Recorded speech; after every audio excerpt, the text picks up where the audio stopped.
កន្លឹះជោគជ័យក្នុងការងារនិងជីវិតនៅក្នុងទីក្រុងភ្នំពេញដ៏អ៊ូអរដែលពោរពេញទៅដោយអគារខ្ពស់ៗចម្រុះពណ៌និងការប្រញាប់ប្រញាល់នៃជីវិតប្រចាំថ្ងៃមានរឿងរ៉ាវពីរផ្សេងគ្នាប៉ុន្តែចងភ្ជាប់គ្នាដោយចំណងនៃមហិច្ឆតាការតស៊ូនិងការស្វែងរកអត្ថន័យនៃភាពជោគជ័យផងដែរនៅក្នុង podcast នេះខ្ញុំមានរឿងរ៉ាវមួយមកនិទានឲ្យប្រិយមិត្តស្ដាប់និងសម្រាប់យកទៅអនុវត្តនៅក្នុងជីវិតប្រចាំថ្ងៃផងដែររឿងនេះគឺជារឿងរបស់សុភានិងវណ្ណៈដែលយុវជនទាំងពីរនាក់នេះបានដើរតាមគន្លងផ្លូវផ្សេងៗគ្នាដើម្បីស្វែងរកនៅអ្វីដែលគេហៅថាគន្លឹះជោគជ័យក្នុងការងារនិងជីវិតរបស់ពួកគេដើម្បីឲ្យប្រិយមិត្តអ្នកស្ដាប់ងាយស្រួលយល់ខ្ញុំសូមញែកវាជា5ចម្ពោះមកនិទានដូចតទៅចម្ពោះទី1គឺនិយាយអំពីដំណក់ទឹកតូចនៅក្នុងមហាសាគរដ៏ធំបាទអញ្ចឹងយុវជនម្នាក់ឈ្មោះសុភាហ្នឹងគាត់មានវ័យ25ឆ្នាំដែលទើបតែបញ្ចប់ការសិក្សាថ្នាក់បរិញ្ញាបត្រផ្នែកគ្រប់គ្រងពាណិជ្ជកម្មបាទនាងបានធ្វើការងារជាបុគ្គលិកផ្នែកលក់នៅក្នុងក្រុមហ៊ុនអចលនទ្រព្យដ៏ធំមួយហើយជារៀងរាល់ព្រឹកនាងតែងតែក្រោកពីដំណេកទាំងកណ្ដាលនៃស្រមោលពន្លឺព្រះអាទិត្យដោយមានក្តីសង្ឃឹមយ៉ាងមុតមមថានឹងសម្រេចបាននៅក្តីសុបិនរបស់នាង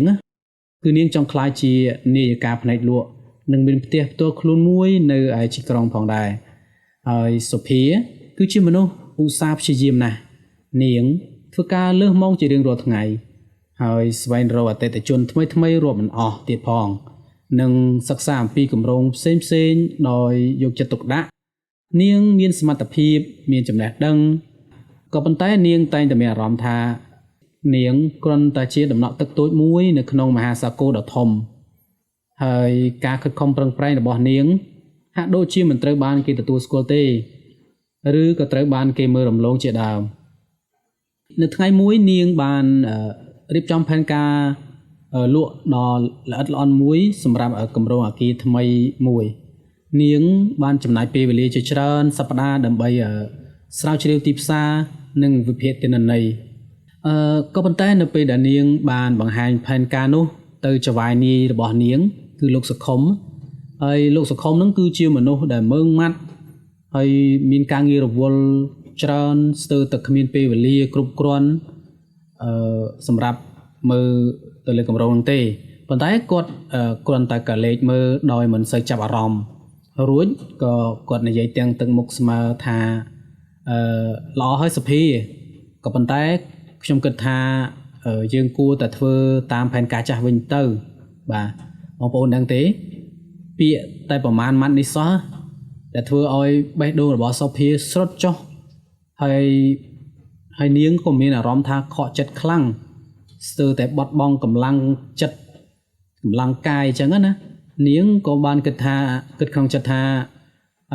តើការខិតខំប្រឹងប្រែងរបស់នាងគឺគ្មានន័យអីសោះមែនទេហើយតើនាងត្រូវធ្វើអ្វីទៀតទើបទទួលបានភាពជោគជ័យបាទអញ្ចឹងយើងនៅកន្លែងនេះខ្ញុំសូមចែករំលែកក៏ដូចជាចូលរួមបញ្ជាក់បន្ថែមបន្តិចតាក់ទងជាមួយនឹងថ្នាក់ដឹកនាំក៏ដូចជាអ្នកគ្រប់គ្រងរបស់យើងជាដើមអញ្ចឹងនិយាយភាសាសាមញ្ញទៅគឺមេរបស់យើងបាទអញ្ចឹងកន្លែងនេះគឺ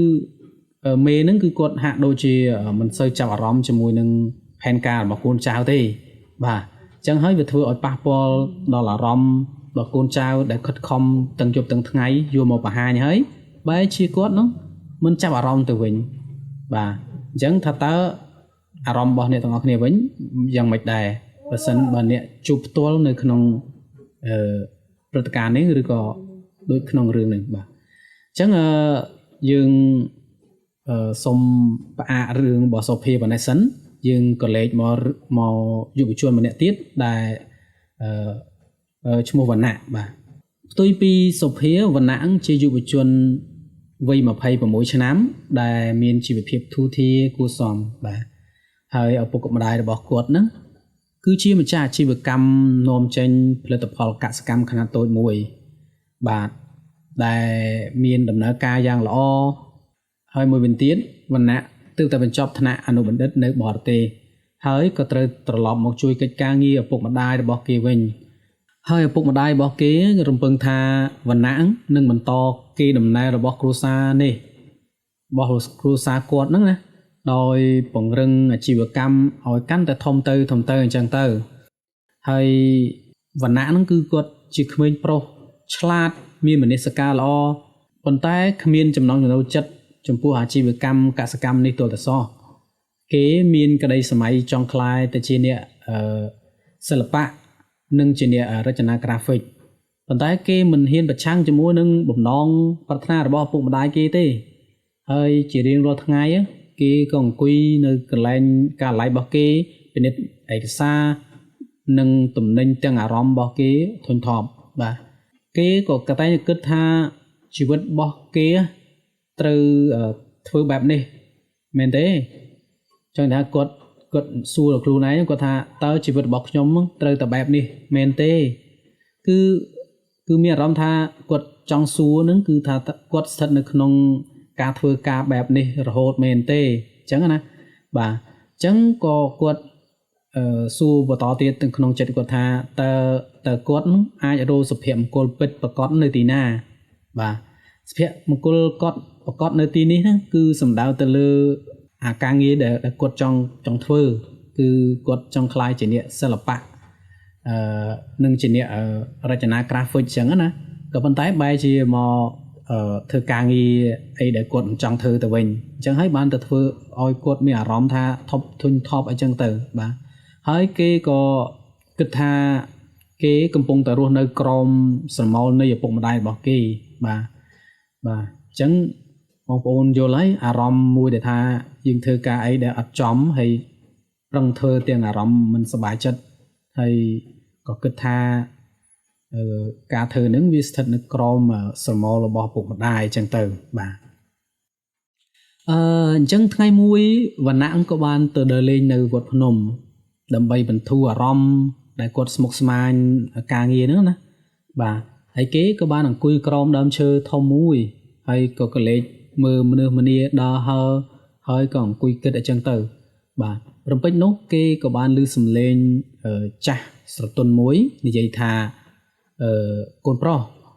កំពុងតែមានទុកមែនទេហើយវណ្ណៈក៏ងើបមុខឡើងហើយឃើញបរិសុទ្ធចំណាស់ម្នាក់ហ្នឹងគាត់កំពុងតែអង្គុយក្បែរទាំងទឹកមុខញញឹមស្រស់ហើយមានពុកចង្កាស្កូវអញ្ចឹងណាបាទហើយកាន់ដៃរបស់គាត់នឹងកាន់វត្ថុអនុស្សាវរីយ៍ចម្លាក់តូចដែលធ្វើអំពីឈើផងដែរហើយវណ្ណៈក៏បានវណ្ណៈក៏មិនបានឆ្លើយតបភ្លាមទេគេក៏គ្រាន់តែញញឹមស្ងួតអញ្ចឹងណាបាទហើយលោកតានោះក៏បានបន្តថាទឹកមុខអាកូនដូចជាគ្មានកម្លាំងចិត្តសោះហើយគាត់ក៏បន្តថាជីវិតនេះវាមិនមែនមានតែបញ្ហាទេកូនគឺវាមានដំណោះស្រាយច្រើនផងដែរអញ្ចឹងណាបាទហើយបងប្អូនដឹងទេបរិសុទ្ធចំណាស់នោះគឺគាត់មានឈ្មោះថាលោកពូមានបាទហើយគាត់នោះគឺជាជាងចម្លាក់ឈើដ៏ចំណានម្នាក់បាទគាត់មានតូបតូចមួយនៅជិតវត្តភ្នំនឹងផងដែរហើយគាត់តូបរបស់គាត់ហ្នឹងគឺលក់វត្ថុអនុស្សាវរីយ៍ដែលគាត់ឆ្លាក់ដោយខ្លួនឯងហើយគាត់ណាមិនត្រឹមតែជាជាងចម្លាក់ទេថែមទាំងជាមនុស្សដែលមានបទពិសោធន៍ជីវិតច្រើនហើយនឹងមានទស្សនៈជ្រាលជ្រៅទៀតផងបាទហើយវណ្ណៈក៏បានចាប់ផ្ដើមនិយាយរៀបរាប់អំពីទុក្ខកង្វល់របស់គេប្រាប់ទៅលោកពូមានដោយមិនដឹងខ្លួនទេបាទហើយលោកពូមាននេះវិញក៏បានអង្គុយស្ដាប់យ៉ាងយកចិត្តទុកដាក់ទៅបាទអញ្ចឹងនៅចំណុចនេះនៅក្នុងចម្ពោះទី1នេះគឺបានបង្ហាញក៏ដូចជាប្រាប់យើងថាសុភានិងវណ្ណៈហ្នឹងគឺមានអារម្មណ៍ក៏ដូចជាបញ្ហាគឺស្តៀងគ្នាយ៉ាងម៉េចគាត់ថាអាភាពតានតឹងគាត់អត់បើនិយាយពីសុភាវិញគាត់ខំធ្វើការដែរគាត់ខំរៀបចំផែនការឲ្យល្អដែរប៉ុន្តែបែរជាមេហ្នឹង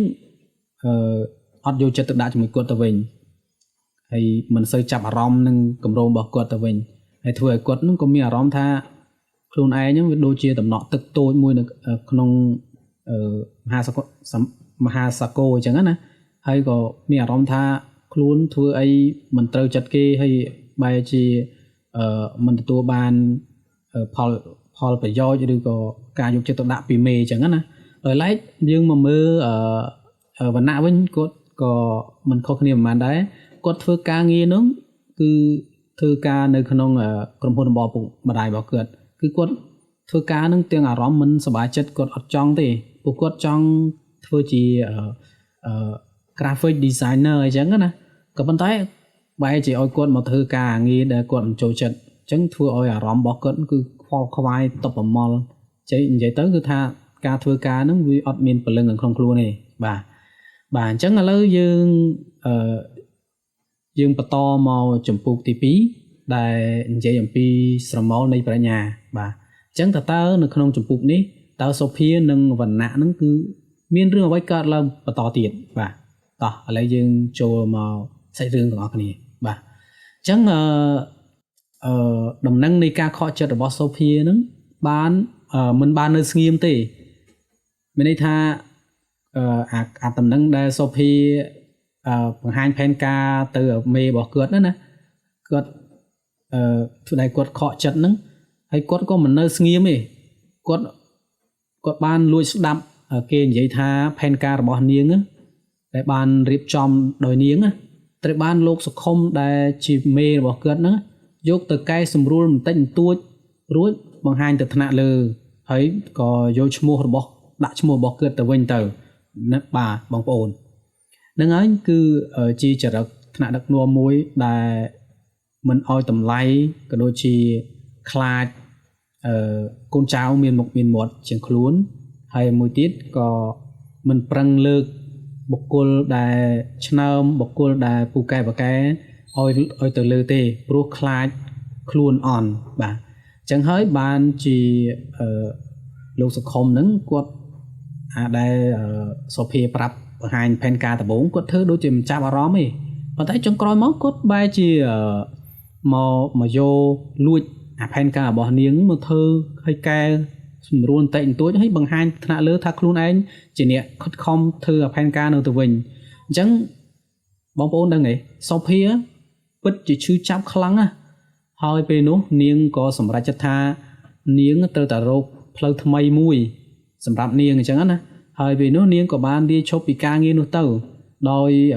គ្មានគម្រោងការច្បាស់លាស់សម្រាប់ថ្ងៃអនាគតទេបាទអញ្ចឹងក្រោយពីពេលនាងបានលាឈប់ពីការងារមកពេលនោះសុភាក៏គាត់មានពេលទំនេរច្រើន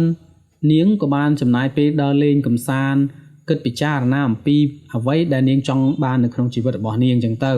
បាទហើយថ្ងៃមួយនោះនាងក៏បានដើរកាត់ផ្សារចាស់បាទហើយក៏បានប្រទះឃើញតូបតូចមួយដែលលក់វត្ថុអនុស្សាវរីយ៍ចម្លាក់ឈើដ៏ស្រស់ស្អាតបាទអញ្ចឹងតូបនោះគឺជាតូបរបស់ពីណាគេបងប្អូនហ្នឹងឯងគឺជាតូបរបស់លោកពូមាននឹងឯងដែលគាត់បានជួប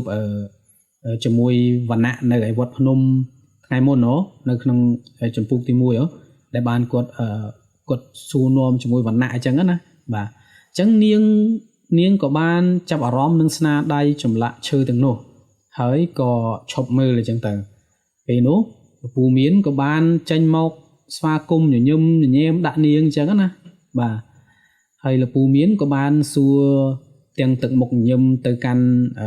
សុភាថាក្មួយស្រីចាប់អារម្មណ៍នឹងចម្លាក់ទាំងនេះមែនទេសុភានោះក៏បានឆ្លើយថាចាស់ពូវាពិតជាស្រស់ស្អាតខ្លាំងណាស់សុភាក៏សួរថាពូជាអ្នកឆ្លាក់ខ្លួនឯងមែនទេពូពេលនោះពូមានគាត់ឆ្លើយថាមានហើយក្មួយហើយក៏គាត់ក៏បញ្យល់ថាការចម្លាក់នេះដូចជាការកសាងជីវិតអញ្ចឹងដែរក្មួយពេលខ្លះយើងត្រូវតែលះបង់ចំណែកខ្លះចោលហើយពេលខ្លះយើងក៏ត្រូវបត់បែនតាមស្ថានភាពដើម្បីបង្កើតបានរូបរាងមួយដ៏ស្រស់ស្អាតទៅតាមអ្វីដែលយើងចង់បានអញ្ចឹងណាបាទហើយដឹងអត់ទេបងប្អូនពាក្យសម្ដីរបស់ពូមានណាបានដកជាប់នៅក្នុងអារម្មណ៍របស់សុភាជានិច្ចបាទនាងក៏បានអង្គុយនិយាយលេងជាមួយនឹងគាត់បាទគាត់ក៏បានចែករំលែករឿងរ៉ាវបទពិសោធន៍របស់គាត់ជាច្រើន គាត់ក៏បានប្រាប់សភាថាគាត់នោះក៏ធ្លាប់ជាជាងឈើសាមញ្ញម្នាក់ពីមុនមកប៉ុន្តែគាត់ក៏មានក្តីសម័យចង់បង្កើតស្នាដៃសិល្បៈដោយខ្លួនឯងគាត់ក៏បានសិក្សារៀនសូត្រខ្លួនឯងនឹងរាប់ឆ្នាំបាទហើយមិនបោះបង់ការតស៊ូទោះបីជាជួបឧបសគ្គយ៉ាងណាក៏ដោយបាទហើយពូមានក៏បានបន្តថាក្មួយស្រីមនុស្សយើងត្រូវតែមានគោលដៅនិងចក្ខុវិស័យច្បាស់លាស់ដូចជាការឆ្លាក់រូបអញ្ចឹងដែរអញ្ចឹងណាបើសិនជាមិនដឹងថាយើងចង់ឆ្លាក់អីទេយើងនឹងមិនអាចចាប់ផ្ដើមបានទេហើយនៅពេលដែលយើងមានគោលដៅហើយយើងក៏ត្រូវព្យាយាមតស៊ូមិនបោះបង់ចោលនៅក្តីសង្ឃឹមទេបាទក្រោយពីបានជួបបានជជែកជាមួយនឹងពូមានរួចមកហ្នឹងក៏សុភាក៏គាត់ចាប់ផ្ដើមទៅលេងតូបរបស់ពូមានហ្នឹងស្ទើរជារៀងរាល់ថ្ងៃបាទហើយនាងក៏បានរៀនពីគាត់ជាច្រើនទាំងរឿងជីវិតរឿងការងារនិងរបៀបនៃការគិតអញ្ចឹងណានាងក៏សង្កេតឃើញថាលោកពូមានណាមិនត្រឹមតែមានជំនាញឆ្លាក់ប៉ុណ្ណោះទេថែមទាំងមានចិត្តល្អចំពោះមនុស្សគ្រប់គ្នាមានភាពស្មោះត្រង់ក្នុងការរស់ស៊ីហើយតែងតែរៀនសូត្រពីវត្ថុជុំវិញខ្លួនជានិច្ចគាត់ក៏តែងប្រាប់នាងថាការរៀនសូត្រវាមិនមែនមានតែនៅក្នុងសាលាទេជីវិតនេះវាជាសាលាដ៏ធំមួយយើងត្រូវតែចេះបត់បែនទៅតាមកលៈទេសៈក្នុងពេលជាមួយគ្នានោះដែរវណ្ណៈក៏បានคล้ายជាគុណសិស្សបណ្ដូលចិត្តរបស់លោកពូមានផងដែរគាត់ក៏បានបង្រៀនវណ្ណៈអំពីរបៀបឆ្លាក់ឈើដោយការអត់ធ្មត់វណ្ណៈក៏បានរកឃើញក្តីសុខក្នុងការច្នៃប្រឌិតនិងបង្កើតស្នាដៃសិល្បៈអញ្ចឹងទៅ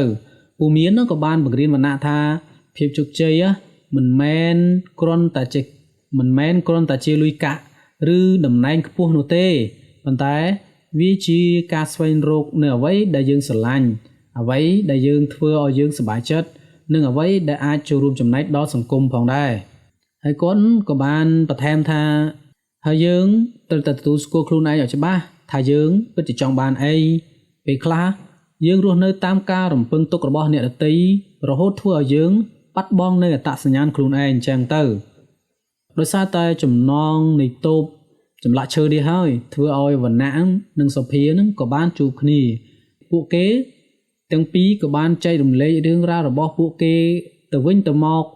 ហើយបានរកឃើញថាពួកគេក៏មានគោលបំណងស្រដៀងគ្នាគឺការស្វែងរកផ្លូវជីវិតប្រកបដោយអត្ថន័យ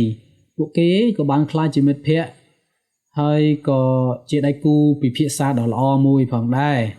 បាទអញ្ចឹងសរុបមកវិញខ្ញុំសូមសង្ខេបជូនបងប្អូនថា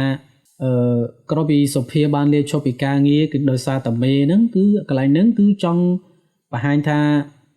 គាត់អន់ចិត្តដោយសារមេគាត់ខ្សែលើនាងត្រង់ថាមេហ្នឹងគឺយកគម្រោងរបស់នាងទៅកែច្នៃហើយបែរជាដាក់គាត់ថាគាត់ជាអ្នកធ្វើគម្រោងផែនការអញ្ចឹងទៅដោយអត់បានលើកមុខលើកមាត់ក៏ដូចជាឲ្យតម្លៃទៅលើនាងទេលើសុភាអញ្ចឹងណាអញ្ចឹងទៅបានធ្វើឲ្យនាងអន់ចិត្តគាត់ក៏ឈប់ពីអាការងារនឹងចង់ចូលទៅបាទអញ្ចឹងក្រោយពីគាត់ឈប់មកក៏គាត់នាងនឹងក៏បានទៅជួបពូមានដែលបានជួបហើយគាត់បានសរសេរសារសងនិយាយស្ដាប់ពូមានអំពីដំណើរជីវិតដំណើរការងារអញ្ចឹងណាហើយគាត់ក៏ទទួលបានបទពិសោធន៍ជីវិតថ្មីផងដែរហើយស្របពេលនោះក៏សុភានឹងក៏បានជួបជាមួយនឹងវណ្ណៈហើយឃើញថាគោលបំណងរបស់ពួកគេទាំងពីរហ្នឹងគឺស្តៀងគ្នាផងដែរអញ្ចឹងនេះគឺជាចំណុចនៃការជួបគ្នារបស់សុភានិងវណ្ណៈអញ្ចឹងនៅក្នុងចម្ពោះទី3យើងនឹងមកស្វែងយល់អំពីពន្លឺនៃកន្លឹះមាសបាទអញ្ចឹងថាតើសុភានិងវណ្ណៈនឹងទទួលបានពន្លឺមាសអ្វីខ្លះបន្ទាប់ពីពួកគេបានឆ្លងកាត់នៃរឿងរ៉ាវពីខាងចម្ពោះទី1រហូតមកដល់ចម្ពោះទី2នេះហើយក្នុងចម្ពោះទី3ហ្នឹងតើគាត់ទទួលបានអីខ្លះពន្លឺអ្វីខ្លះបាទតោះឥឡូវយើងចូលមកសេចរឿងពេញបន្តទៀតបាទអ ចឹងបន្ទាប់ពីបានរៀនសូត្រពីពូមានអស់រយៈពេលជាច្រើនខែសុភាក៏បានចាប់ផ្ដើមគិតគូរអំពីអាជីវកម្មតខ្លួនបាទនាងបានសម្រេចចិត្តបើកហាងលក់ផ្កាតាមអនឡាញមួយបាទនាងគឺមានចំណង់ចំណូលចិត្តនឹងផ្កាជាយូរមកហើយនាងក៏បានយកចំណេះផ្នែកលក់និងគ្រប់គ្រងដែលនាងធ្លាប់រៀនមកអនុវត្តជាមួយផ្នែកកំណត់ថ្មីដែលនាងបានរៀនពីពូមានផងដែរបាទហើយដំបូងឡើយនាងគឺចាប់ផ្ដើមត្រឹមតូចមួយទេនាងក៏បានខ្ចីលុយបន្តិចបន្តួចពីម្ដាយរបស់នាងដើម្បីទិញផ្កាពីផ្សារមកច្នៃជាភួងផ្កាដ៏ស្រស់ស្អាតអញ្ចឹងណាហើយក៏គាត់ថតរូបបង្ហោះលក់នៅតាមបណ្ដាញសង្គមមាន Facebook page TikTok និងបណ្ដាញសង្គមផ្សេងៗទៀតផងដែរបាទហើយនាងក៏បានប្រើប្រាស់បច្ចេកទេសទំនាក់ទំនងល្អដែលនាងបានរៀននៅជាមួយអតិថិជនអញ្ចឹងណាបាទហើយនាងក៏តែងតែតបសារយ៉ាងលឿនជាមួយនឹងអតិថិជននិងមានភាពរាក់ទាក់បាទនាងក៏បានយកចិត្តទុកដាក់ទៅលើគុណភាពផ្កាសេវាកម្មដឹកជញ្ជូនផងដែរបាទហើយបងប្អូនការបើកហាងហ្នឹងក៏មិនត្រឹមតែប៉ុណ្្នឹងទេគាត់ក៏មានបញ្ហាផងដែរបាទដោយមានម្ដងនោះគាត់បានជួបបញ្ហាអ្នកដឹកជញ្ជូនរបស់នាងហ្នឹងគឺដឹកផ្កាទៅខុសកន្លែងបាទអញ្ចឹងធ្វើឲ្យអតិថិជននាងខឹងសម្បាយ៉ាងខ្លាំងបាទហើយបងប្អូនពេលនោះសុភាគាត់មិនបានបោះបង់ចោលទេគាត់នឹងក៏បានប្រើប្រាស់ភាពអត់ធ្មត់និងការដោះស្រាយបញ្ហានាងបានទៅជួបអតិថិជនផ្ទាល់ហើយក៏សុំទោសនិងផ្ដល់ភូមិផ្កាថ្មីជូនដោយឥតគិតថ្លៃ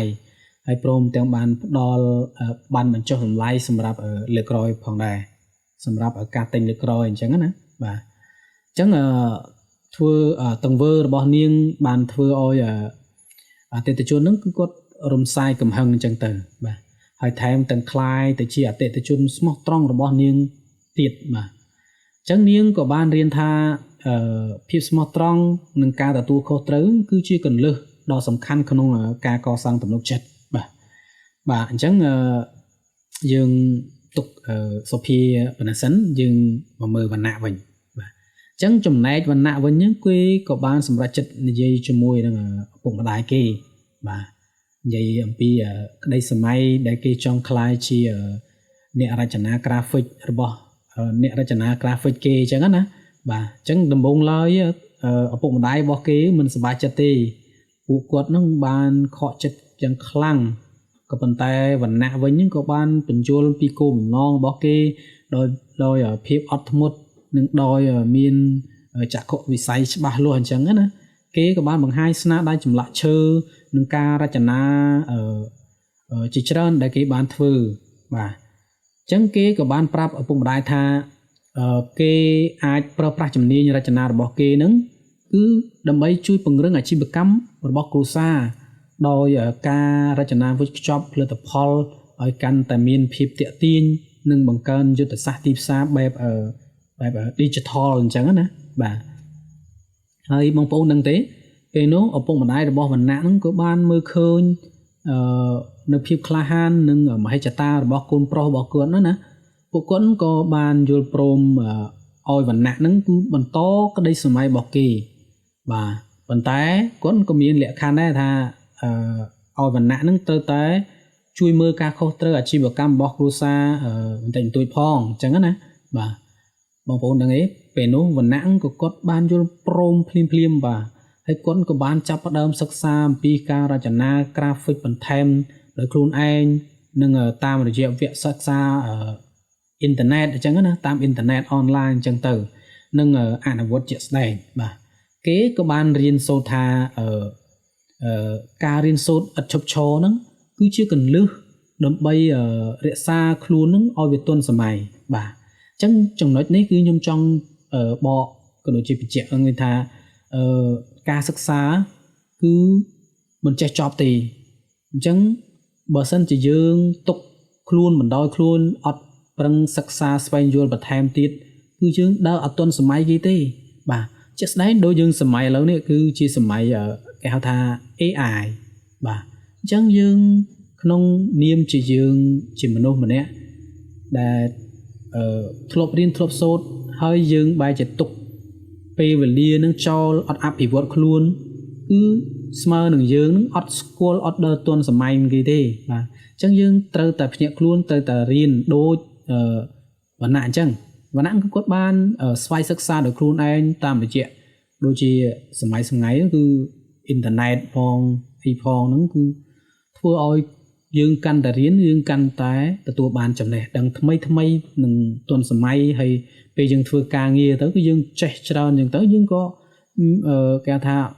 អាចលេចធ្លោជាងគេអញ្ចឹងណាបាទហើយក៏ធ្វើការងារនឹងក៏រហ័សរហួនអញ្ចឹងទៅបាទដោយយើងចេះប្រើប្រាស់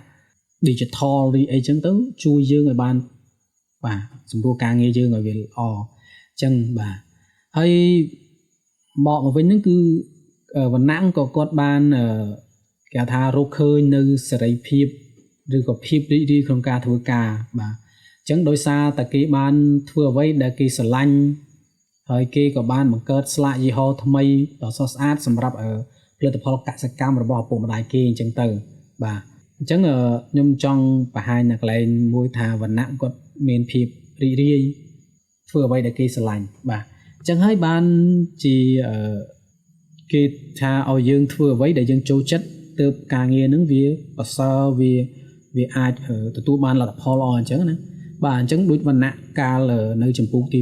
2នឹងចម្ពោះទី2ទី1ហ្នឹងគឺគាត់ធ្វើការឲ្យឪពុកម្ដាយរបស់គាត់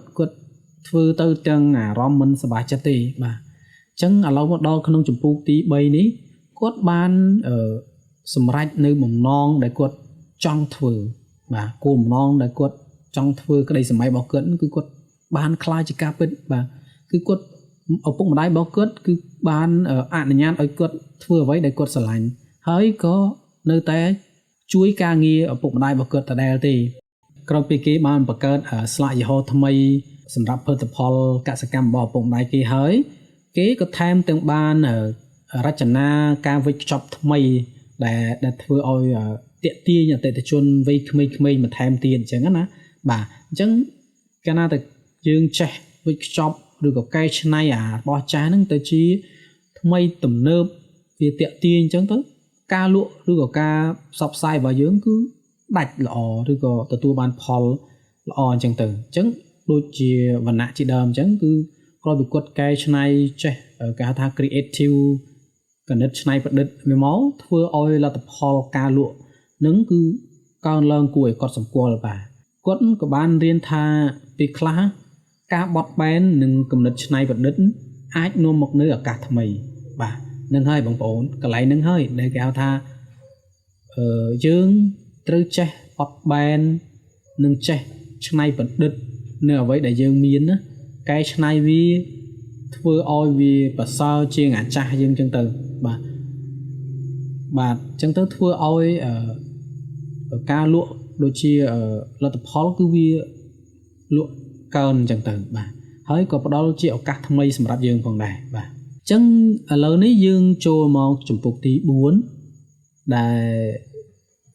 ការសាកល្បងនៃជាជំនះបាទអញ្ចឹងថាតើអ្នកទាំងពីរអ្នកហ្នឹងគឺទទួលបានការសាកល្បងនិងជ័យជំនះអ្វីខ្លះបន្តពីពួកគាត់បានទទួលនៅអារម្មណ៍ក៏ដូចជាទទួលនៅការងារដែលគាត់ចូលចិត្តស្រឡាញ់គាត់រៀបអីចឹងហើយតើបន្ទាប់ទៀតហ្នឹងតើគាត់នឹងបានផលបានផ្លែផ្កាយ៉ាងណាខ្លះបន្តទៀតបាទអញ្ចឹងយើងដើមពីអាជីវកម្មរបស់សូភាគាត់គឺកាន់តែរីកចម្រើនទៅអញ្ចឹងណានាងក៏បានជួលបុគ្គលិក2នាក់បន្ថែមទៀតដើម្បីជួយរៀបចំផ្កាបាទនិងដឹកជញ្ជូនបាទនាងក៏បានរៀនពីភាពជាអ្នកដឹកនាំនិងការគ្រប់គ្រងក្រុមបាទនាងតែងតែលើកទឹកចិត្តបុគ្គលិករបស់នាងឲ្យចេះចែករំលែកគំនិតនិងផ្ដល់មតិយោបល់គាត់បង្កើតបរិយាកាសជាមួយក្រុមការងារដោយស្និទ្ធស្នាលអញ្ចឹងណាដោយមានភាពស្និទ្ធស្នាលនិងគ្រប់គ្នាទៅវិញទៅមកបាទ ហើយថ្ងៃមួយនាងត្រូវបានអតិថិជនធំមួយតាក់ទងមកដើម្បីឲ្យនាងរៀបចំផ្កាសម្រាប់ពិធីមង្គលការដ៏ធំបាទដែលគាត់នឹងមិនធ្លាប់ធ្វើទេពីមុនមកហើយដឹងអត់នេះគឺជាឱកាសវាជាឱកាសដ៏ធំប៉ុន្តែក៏វាជាក៏មានបញ្ហាប្រឈមដ៏ធំផងដែរ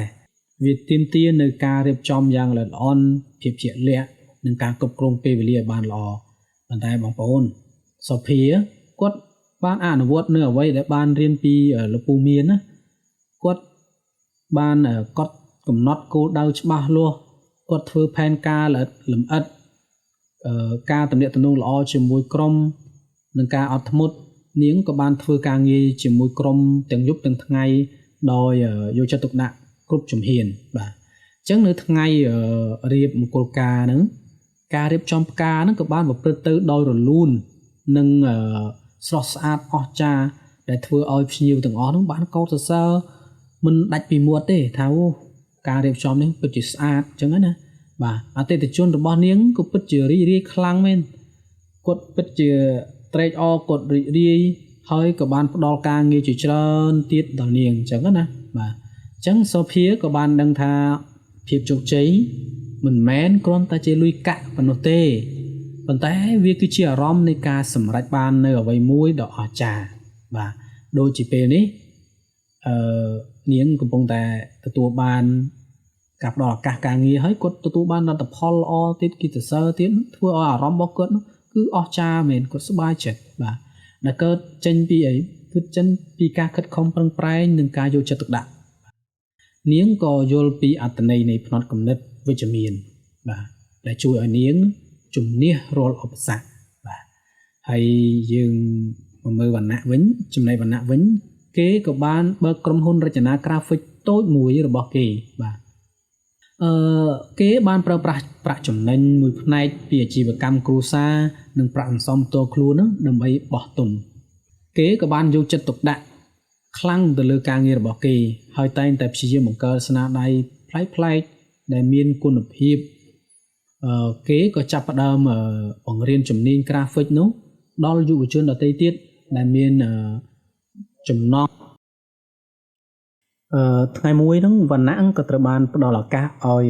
រចនា logo បាទសម្រាប់ក្រុមហ៊ុនអចលនទ្រព្យដ៏ធំមួយ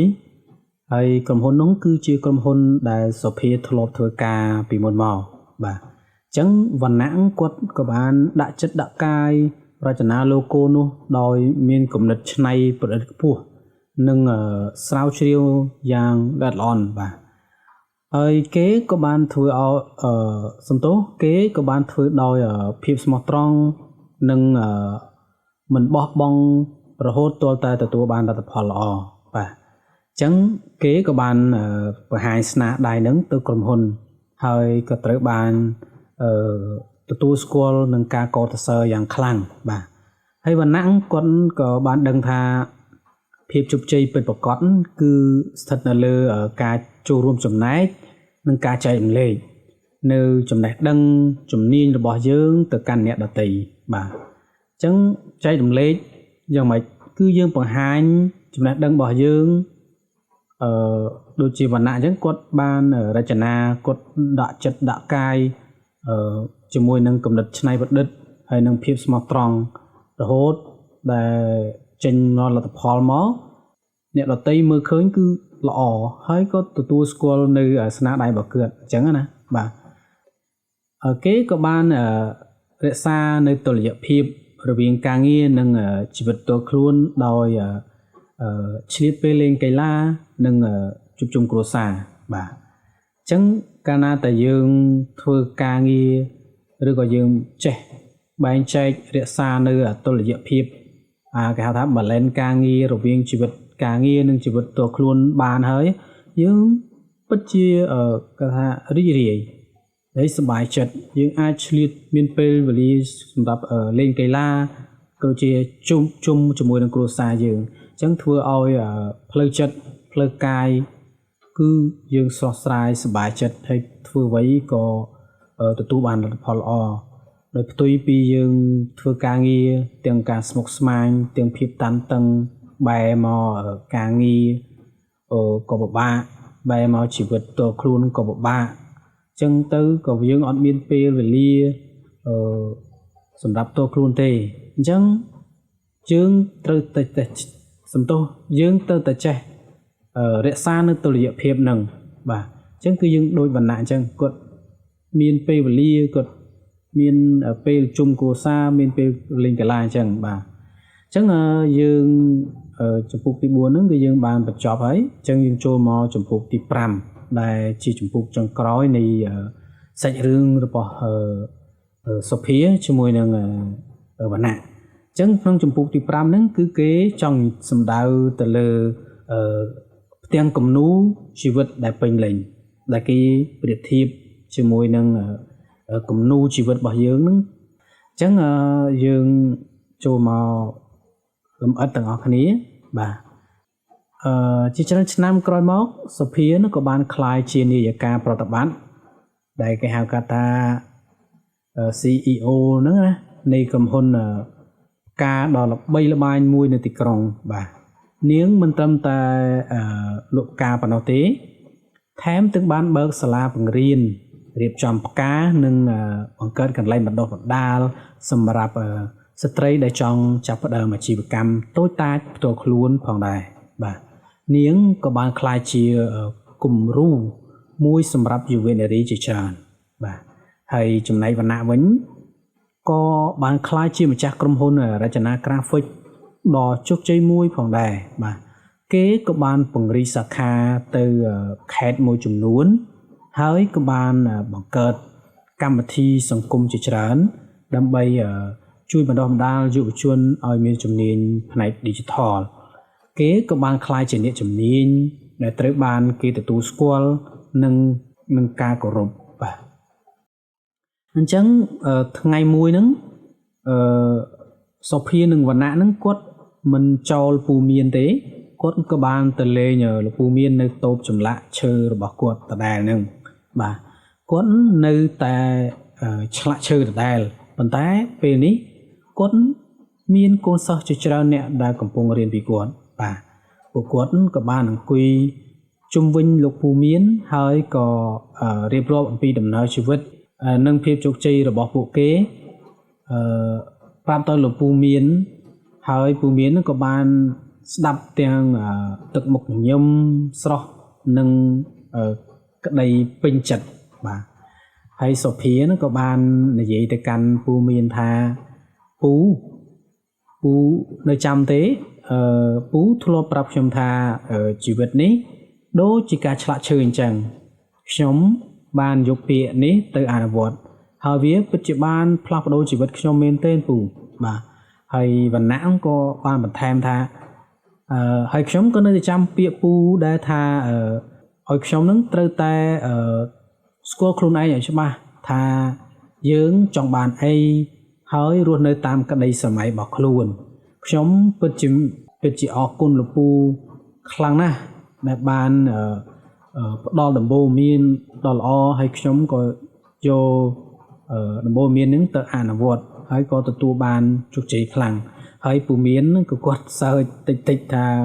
ហើយក៏គាត់និយាយថាមិនបាច់អរគុណទេក្មួយអើយគឺក្មួយខ្លួនឯងទេដែលបានខិតខំប្រឹងប្រែងនិងអនុវត្តនៅកន្លឹះទាំងនេះបាទហើយកន្លឹះជោគជ័យក្នុងការងារនិងជីវិតនោះមិនមែនជាអត្ថកម្បាំងអ្វីធំដុំនោះទេវាគ្រាន់តែជាគោលការណ៍មូលដ្ឋានដែលយើងទាំងអស់គ្នាអាចអនុវត្តបានបាទហើយពូមានគាត់បានបញ្យល់បន្តថាកន្លឹះទី1ហ្នឹងគឺយើងកំណត់គោលដៅនិងចក្ខុវិស័យច្បាស់លាស់បាទអញ្ចឹងបើសិនជាយើងគ្មានទិសដៅទេយើងនឹងវែងហើយកន្លឹះទី2ហ្នឹងគឺការតស៊ូនិងព្យាយាមគ្មានអ្វីបានមកដោយងាយៗនោះទេហើយកន្លឹះទី3គឺការរៀនសូត្រឥតឈប់ឈរនិងការបត់បែនពិភពលោកផ្លាស់ប្ដូរជានិច្ចយើងក៏ត្រូវផ្លាស់ប្ដូរតាមដែរហើយគាត់ក៏ថាប្រាប់កន្លឹះទី4ហ្នឹងគឺ ភាពស្មោះត្រង់និងសិលធម៌បាទនេះជាគ្រឹះនៃទំនុកចិត្តកន្លឹះទី5គឺភាពអត់ធ្មត់និងមិនបោះបង់បាទបញ្ហាគឺកើតឡើងជានិច្ចប៉ុន្តែយើងត្រូវតែចេះក្រោកឈរឡើងវិញហើយកន្លឹះទី6គឺការទំនាក់ទំនងល្អនិងមានបណ្ដាញទំនាក់ទំនងជាមួយនឹងមនុស្សជុំវិញអញ្ចឹងណាបាទអញ្ចឹងមនុស្សយើងមិនអាចរស់នៅតែម្នាក់ឯងបានទេកន្លឹះទី7ហ្នឹងគឺការដោះស្រាយបញ្ហានិងគំនិតច្នៃប្រឌិតបាទអញ្ចឹងបញ្ហាគឺជាឱកាសដើម្បីរីកចម្រើនហើយកន្លឹះទី8ហ្នឹងគឺការស្គាល់ខ្លួនឯងនិងភាពឆ្លាតវៃផ្នែកអារម្មណ៍បាទយើងត្រូវតែយល់ពីខ្លួនឯងនិងអ្នកដទៃបាទអញ្ចឹងមានន័យថាកុំយកអារម្មណ៍មកខ្លួនឯងពេកយើងក៏ត្រូវតែយល់ពីអារម្មណ៍អ្នកដទៃផងដែរហើយកន្លឹះទី9ហ្នឹងគឺការរក្សាតុល្យភាពរវាងការងារនិងជីវិតផ្ទាល់ខ្លួនដើម្បីអីគឺដើម្បីសុខភាពផ្លូវកាយនិងផ្លូវចិត្តហើយកន្លឹះចុងក្រោយហ្នឹងគឺការចូលរួមចំណែកនិងការចែករំលែកអញ្ចឹងភាពជោគជ័យពិតប្រាកដគឺនៅពេលដែលយើងអាចជួយអ្នកដទៃបានបាទហើយសុភានិងវណ្ណៈហ្នឹងក៏បានស្ដាប់ពាក្យពេចន៍របស់លោកពូមានគឺដោយក្តីគោរពហើយពួកគេក៏បានយល់ថាកន្លឹះទាំងនេះមិនមែនគ្រាន់តែជាទ្រឹស្ដីទេប៉ុន្តែវាត្រូវបានអនុវត្តយ៉ាងរស់រវើកនៅក្នុងជីវិតរបស់ពួកគេម្នាក់ៗបាទហើយពួកគេក៏បានរកឃើញថាភាពជោគជ័យពិតប្រាកដមិនមែនជាការទទួលបានទ្រព្យសម្បត្តិស្ដុកស្ដំនោះទេប៉ុន្តែវាគឺជាការស្វែងរកនៅគោលបំណងការរីកចម្រើនផ្ទាល់ខ្លួននិងសមត្ថភាពក្នុងការចូលរួមចំណែកដល់ពិភពលោកជុំវិញខ្លួនយើងនឹងបាទអញ្ចឹងប្រិយមិត្តអ្នកស្ដាប់សរុបមកជីវិតរបស់សូភានិងវណ្ណៈនឹងគឺជាផ្ទាំងគំនូរមួយដែលត្រូវបានឆ្លាក់ដោយដៃរបស់ពួកគេផ្ទាល់ដោយមានការចូលរួមណែនាំពីលោកពូមានបាទហើយវាគឺជាផ្ទាំងគំនូរដែលពោរពេញទៅដោយពួននៃក្តីសង្ឃឹមហើយភាពអត់ធ្មត់និងជ័យជំនះហើយការបង្ហាញពីរបៀបនៃកន្លឹះដ៏សាមញ្ញទាំងនេះក៏អាចនាំទៅរកជីវិតដែលពោរពេញនិងពេញលេញប្រកបដោយអត្ថន័យហើយពួកគេក៏បានក្លាយជាផុសតាងរស់រវើកមួយថាគ្រប់គ្នាក៏អាចបង្កើតជោគវាសនាផ្ទាល់ខ្លួនរបស់ពួកគេបានបើសិនបើពួកគេមានបំណងប្រាថ្នានិងឆន្ទៈក្នុងការរៀនសូត្រនិងចង់រីកចម្រើនពិតប្រាកដបាទអញ្ចឹងសូមអរគុណដល់ប្រិយមិត្តអ្នកស្ដាប់ទាំងអស់ចំពោះការចំណាយពេលវេលាដ៏មានតម្លៃក្នុងការស្ដាប់ podcast នេះតាំងពីដើមរហូតដល់ចប់ហើយខ្ញុំនឹងជួបបងប្អូនទាំងអស់គ្នានៅ podcast បន្ទាប់ទៀតបាទសូមអរគុណសូមគោរពលា